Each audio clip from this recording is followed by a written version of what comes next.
So finally এখানে trigger ইনসান মানে নিশ্চয়ের কিন্তু আজকে রুচিকার সাথে এঙ্গেজমেন্ট ডান। অ্যান্ড দেখতে পাচ্ছ এখানে বলিউড থেকে অনেকেই তাকে উইশ করেছে ইনস্টাগ্রামের মাধ্যমে। সো এখানে ইনস্টা বলিউড পেজ নামে একটি অনেক বিখ্যাত পেজ ইনস্টাগ্রামে, তারাও কিন্তু নিশ্চয় অ্যান্ড রুচিকাকে উইশ করেছে তাদের এঙ্গেজমেন্টের জন্য।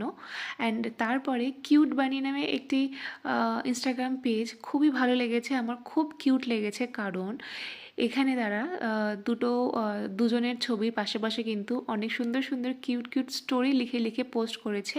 মানে তাদের সেই মুহূর্তে কী ধরনের কথাবার্তা হচ্ছিল বা কিভাবে এনজয় করছিল সব কিন্তু দেখো ছবির পাশে পাশে সুন্দর সুন্দর কিউট মোমেন্ট লিখে লিখে কিন্তু পোস্ট করেছে। অ্যান্ড সেটা ছিল খুবই কিউট অ্যান্ড দেখতেও খুব সুন্দর লাগছিল।